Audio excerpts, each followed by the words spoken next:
별들의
알지어다. 내 하나님을 감사함으로 그 앞에 나가며 주 임재 앞에 겸배.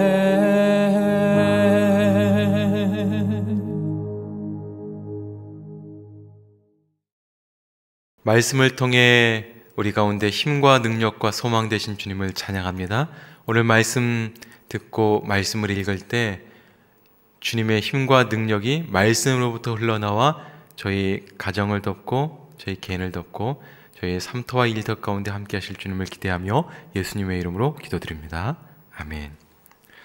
할렐루야. 오늘은 민수기 17장에서 36절까지 말씀을 읽게 되는 날입니다.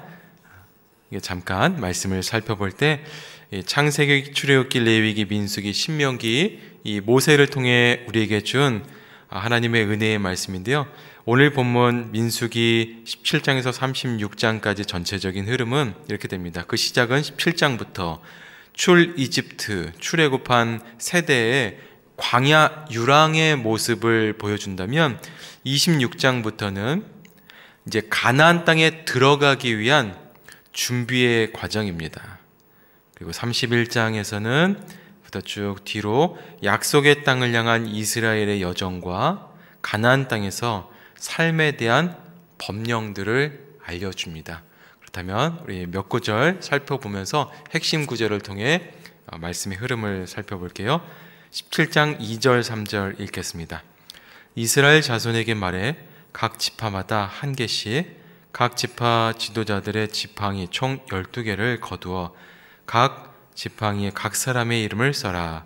레위 지파의 지팡이는 아론의 이름을 써라. 이는 각 지파의 우두머리마다 지팡이가 하나씩 있어야 하기 때문이다. 자, 지팡이는 목자들이 양떼를 인도하는 데 중요한 도구였습니다. 시편 23편의 말씀에서도 목자가 양떼를 인도할 때 지팡이와 막대기로 인도하는 것을 볼 수 있습니다.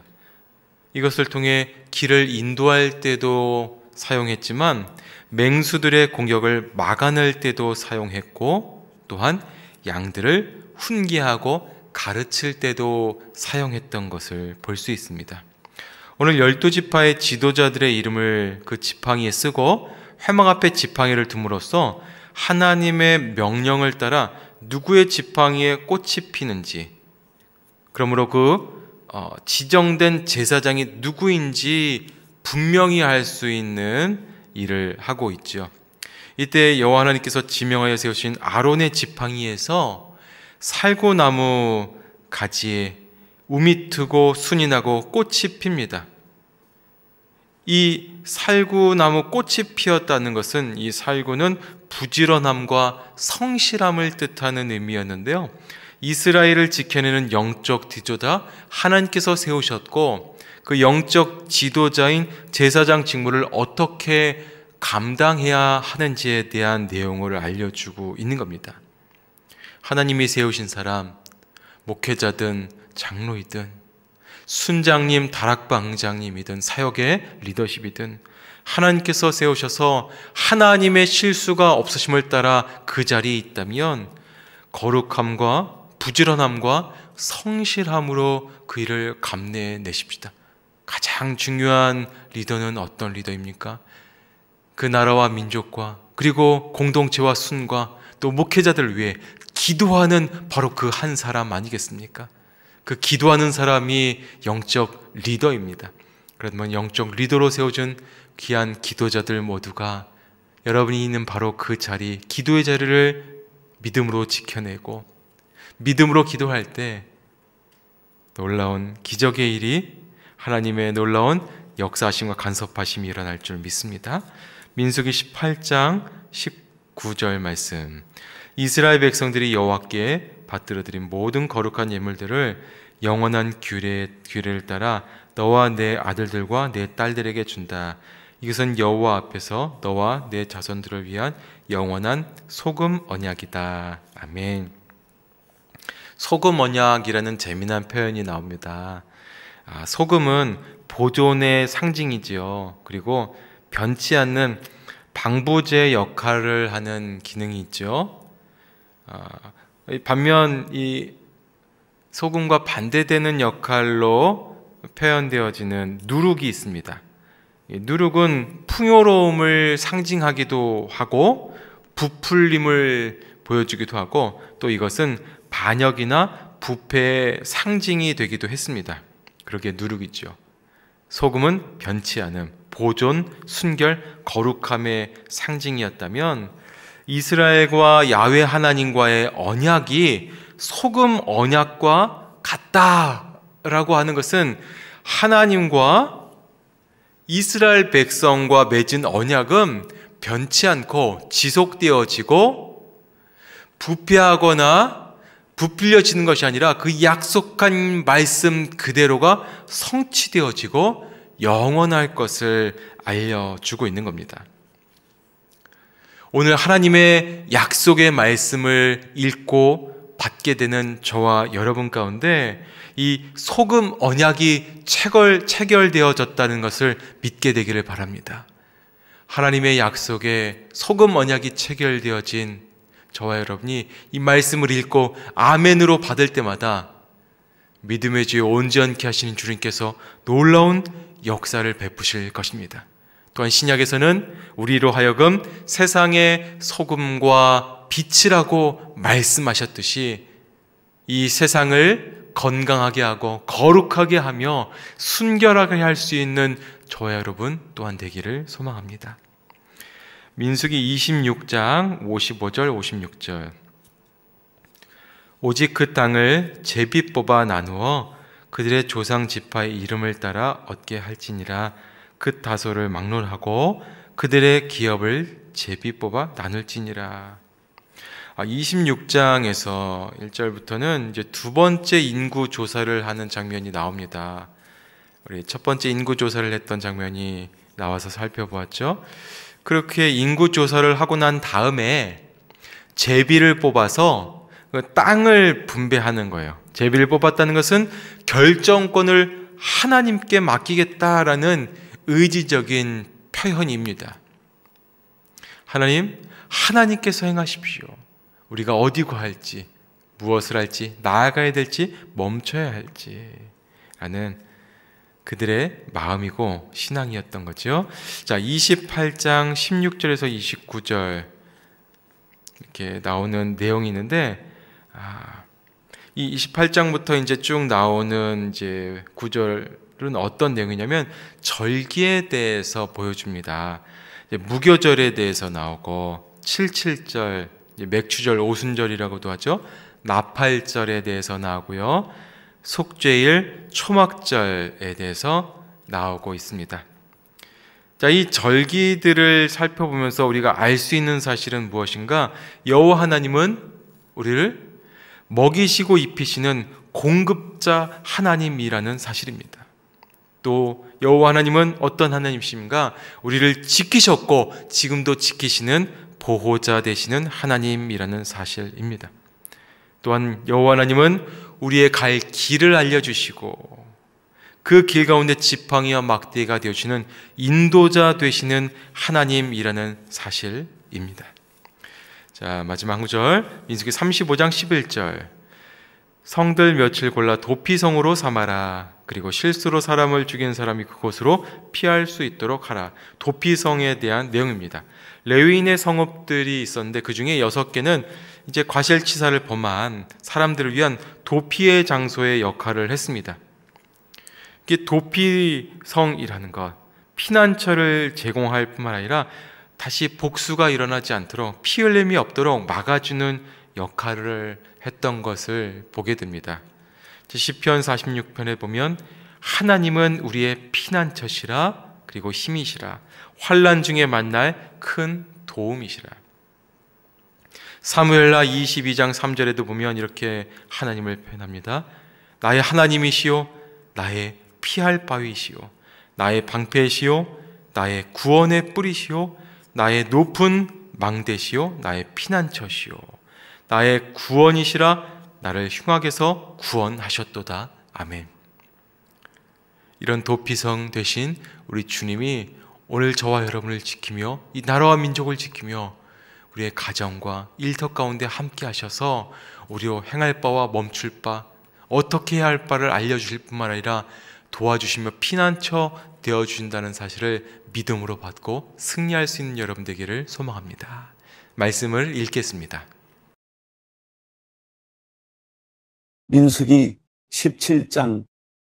여호와께서 모세에게 말씀하셨습니다.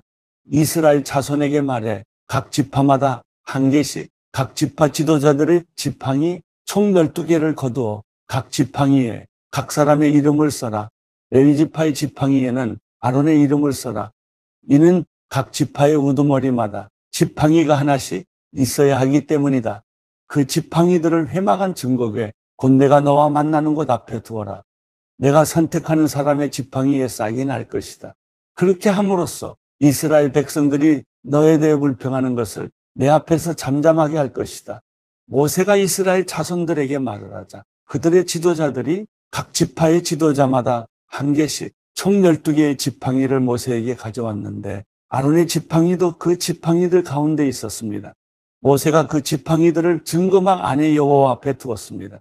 이튿날 모세가 증거막 안으로 들어가서 보니 레위 집안을 대표하는 아론의 지팡이의 싹이 터 순이 나고 꽃이 피어 아몬드가 열려 있었습니다. 모세가 모든 지팡이들을 여호와 앞에서 이스라엘 자손들에게로 갖고 나왔습니다. 그들이 그 지팡이들을 보고 각자 자기 것을 가져갔습니다. 여호와께서 모세에게 말씀하셨습니다. 아론의 지팡이를 증거궤 앞으로 도로 가져다가 반역하는 사람들에 대한 증표로서 보관하여라. 이것으로 나에 대한 저들의 불평이 끝나게 해 그들이 죽지 않게 하여라. 모세가 여호와께서 명령하신 그대로 했습니다. 이스라엘 백성들이 모세에게 말했습니다. 우리가 죽게 됐습니다. 망하게 됐습니다.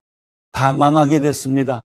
누구든 여호와의 성막 가까이 가는 사람은 죽을 것이니 우리가 다 죽게 되는 것 아닙니까? 민수기 18장. 여호와께서 아론에게 말씀하셨습니다. 너와 내 아들들과 내 가문은 성소에 대한 죄를 책임져야 하고 너와 내 아들들은 제사장직에 대한 죄를 책임져야 한다. 내 조상의 지파 곧 레위 지파의 내 형제들을 내게로 오게 해 그들이 너와 연합해서 너와 내 아들들이 증거막 앞에서 일할 때 너를 돕게 하여라. 그들은 너의 직무와 장막에서의 모든 직무를 수행해야 한다. 그러나 그들은 성소나 제단의 물건들에 가까이 가서는 안 된다. 그러지 않으면 그들과 너 모두 죽을 것이다. 그들은 너와 연합해서 장막을 섬기는 일을 위해 회막의 직무들을 수행해야 하며 다른 사람은 너희에게 가까이 와서는 안 된다. 너희는 성소의 일과 제단의 일을 잘 수행함으로써 이스라엘 자손들에게 진노가 떨어지는 일이 없도록 하여라. 내가 친히 이스라엘 자손들 가운데서 너희 형제 레위 사람들을 선택했으니 그들은 회막에서 섬기도록 너희를 위해 여호와께 바쳐진 선물이다. 그러나 제단의 일과 휘장 안에서의 일은 오직 너와 내 아들들만이 섬길 수 있다. 내가 너희에게 제사장직을 선물로 준다. 다른 어느 누가 성소에 가까이 나오면 죽게 될 것이다.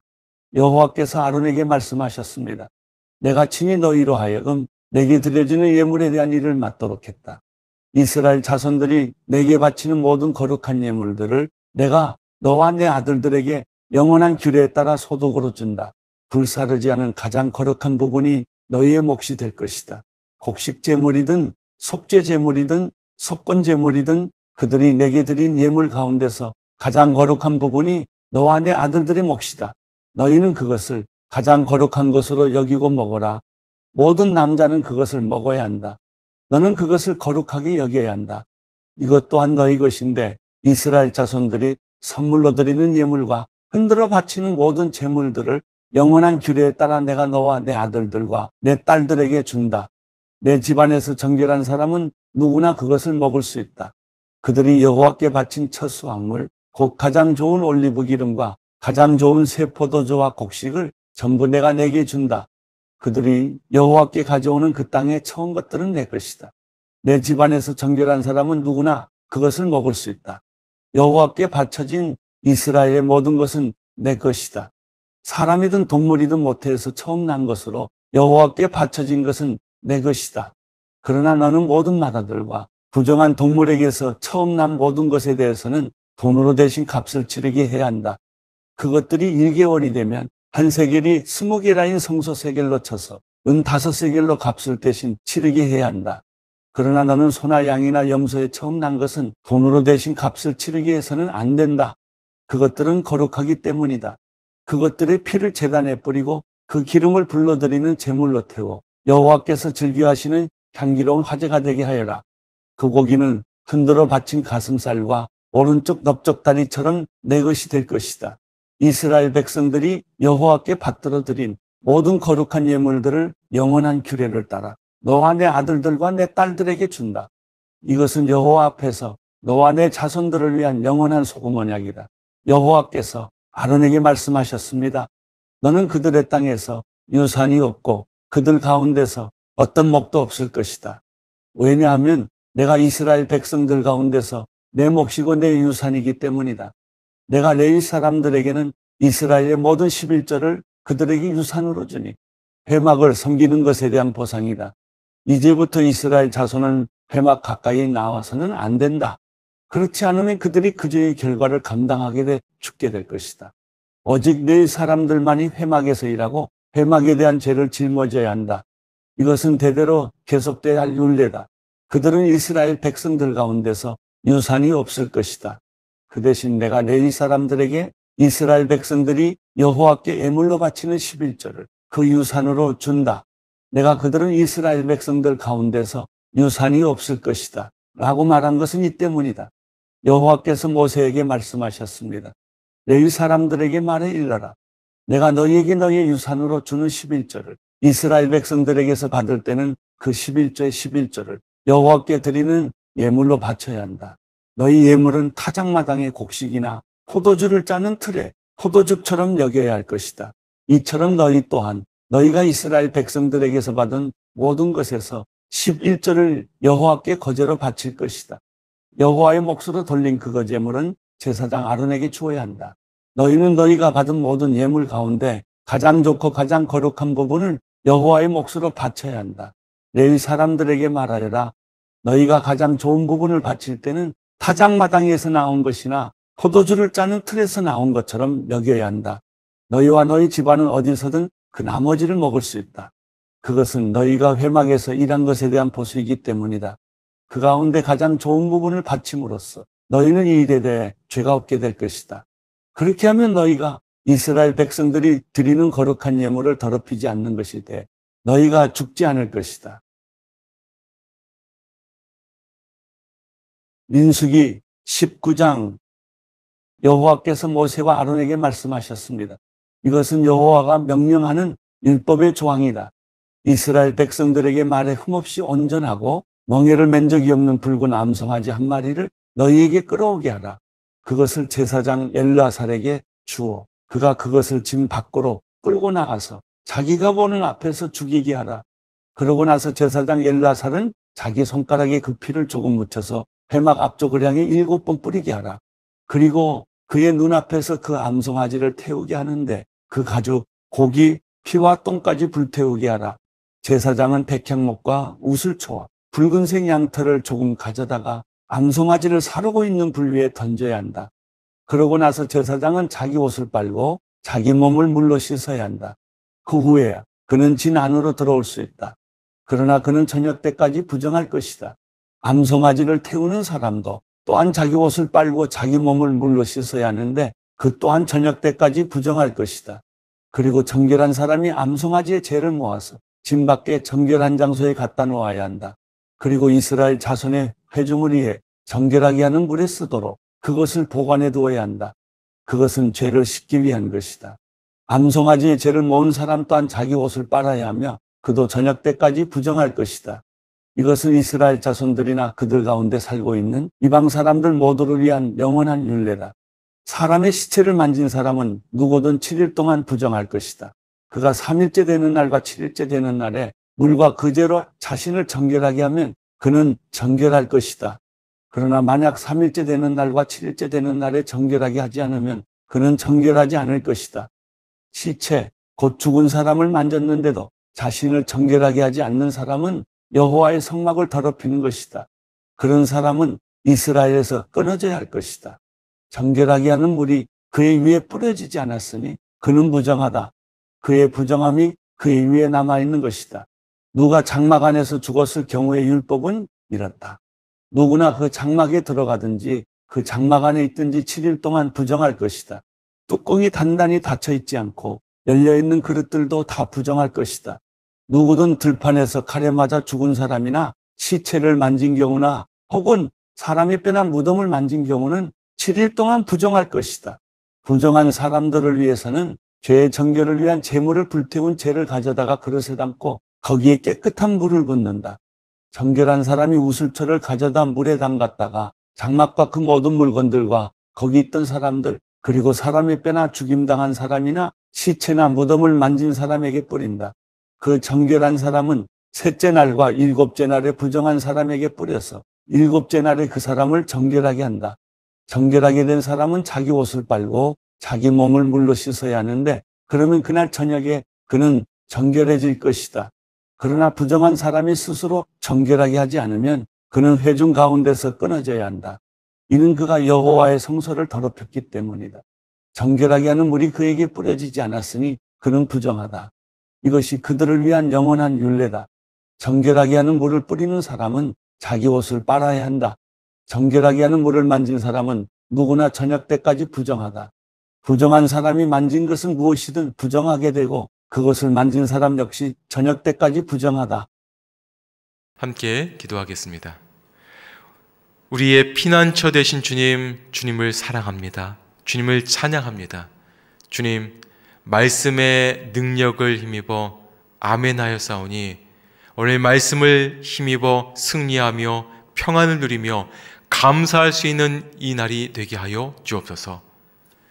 이제는 우리 주 예수 그리스도의 은혜와 하나님의 사랑하심과 성령님의 교통 감화, 우리의 소망 되심이 피난처 되신 주님의 말씀 앞에 서기를 소망하며 말씀을 읽고 아멘한 성도들과 가정과 교회와 선교사님들과 이 나라와 민족 위에 이제로 영원히 함께하기를 간절히 축원하옵나이다. 아멘.